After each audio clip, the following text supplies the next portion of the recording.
Hello YouTube, I'm your host DRAYTON coming to you live from the DK Media Studios in Nassau, Bahamas.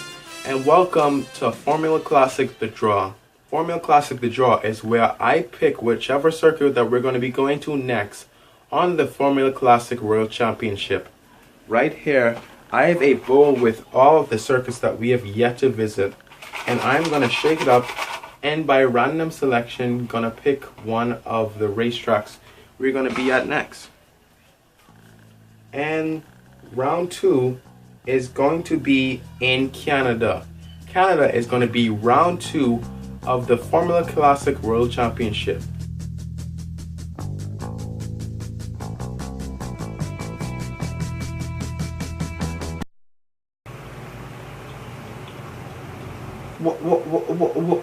Why are you drinking salad dressing? Because I'm thirsty? Here, catch. It's really refreshing. Wow, this is refreshing. Members Mark. Water made it right.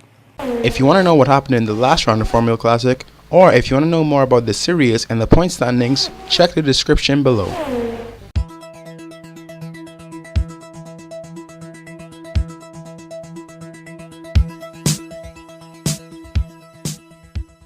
Just like inside episode 1, it's going to be a chill playthrough, just a normal playthrough with 5 laps each race. I'm playing as Nakajima as always. That's going to be the car I'm going to be using for the rest of the season because I qualify in the back. And as well as every other car, except especially these two. These two in the back row, these, I think, Williams. They're like the 1980s Williams. I forgot which year. Those things, these cars right behind me, they're like 3 seconds off the pace each lap. So like if I actually want to win a race, the best like midfield car, I don't want to just start in the Ferrari. But anyway, besides that, it's gonna be a tough race. I did like 2 practice races before this one, and this race is certainly proven to be a much better one. And the practice races, they were intense, just as intense as this one, but like it had a lot more off-road excursions. I left the track a lot more. It seems like when I'm talking, I started to drive a little bit more smoother. That's weird. Because like when I'm quiet, I think it's like the anxiety or like just the adrenaline of it just overrush myself. But when I talk, I kind of pace myself a lot more. That'd be really weird if you have a race car driver like that where he drives better the more he talks. Like you'd have a guy out on the qualifying lap, and he's like, "Oh, okay, turn 1, turn 2," or someone would have basically like, someone would basically like have a podcast in the middle of the race, and then that guy, every time he holds a podcast inside the middle of the race, he actually wins the race because he has a lot more focus. I definitely could have dared that braking zone. Why am I? But anyway. I want to get another race victory. I did up the difficulty a little bit more, so I'm going to have to fight a little harder. I'm not even sure if I upped the difficulty properly. I think I went up like at least like one difficulty. I don't know exactly what difficulty I was on, but I upped it a little bit more. As I start to play the game a lot more, I'm going to get better at it. But right now, I'm still considered like a novice at it. So there's no real pressure for me yet. I think when I start winning like every single race, that means it's time to buff up the difficulty. And the 2 practice races I did here, I think one of the practice races I finished 5th, and the next one I finished 3rd. So hopefully I could still get it inside 1st position. But today we're gonna have to work a little bit harder for it.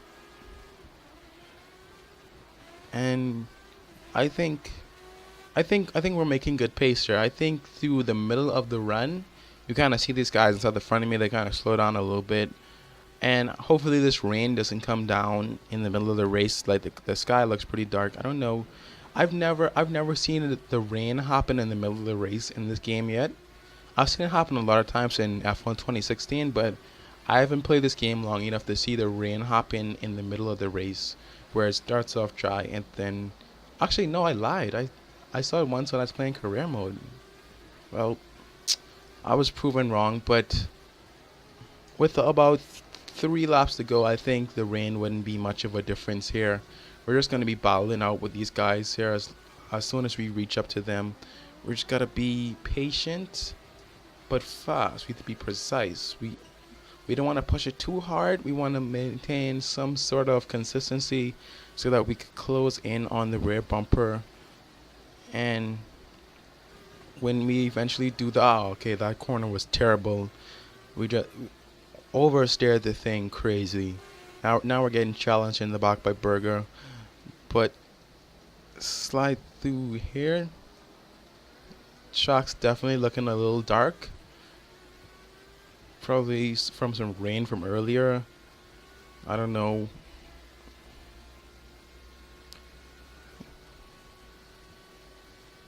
I think this sector, like the second we come out of the hairpin, is that a, can you call it a hairpin, or is it just like whatever turn that is before you go to the long straight and reach the chicane, all the way back to about these 2 corners until you reach the chicane I'm coming up on now, we sort of gain time, and the rest of the circuit we kind of slide around a lot more. It's about, you reach about here, and through here we're really fast, and then we come to this corner and we always misjudge it. So I'm gonna try and go a little bit more precise through there. I got a lot of curbing. Excuse me. God, it's so hot in my room with the fan not on. I have to turn off the fan so the audio wouldn't get messed up. But it just makes this is another reason why these races are only 5 laps long, because I'd be dying of heat exhaustion if they weren't any shorter.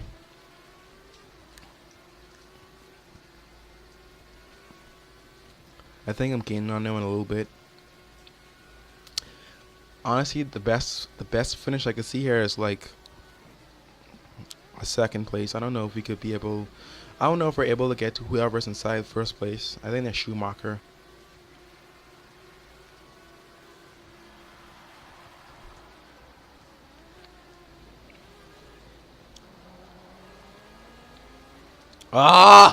That corner was terrible. We got fastest lap, cool. But dang, dude, that corner just killed us.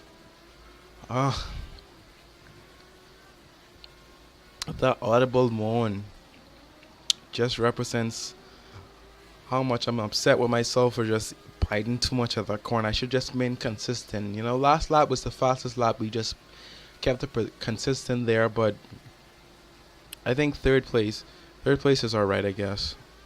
You know, at least 3rd place is on one side of the fence. I want myself to win every race because you always want to win, and on the next side I want it to be a little bit difficult, as well as I want the series to be more entertaining. So I wouldn't want to watch a series where I basically lead the entire time. That sort of kind of reflect normal Formula 1 where just one driver leads the entire season. Anyway, but I guess if we could look at positives from this, it makes the championship points a little bit more interesting as we hit the wall of champions there. But we come home in a 3rd position. I think Mansell is probably going to overtake us in the championship. Actually, no, Mansell probably wouldn't. I got to calculate the championship now. And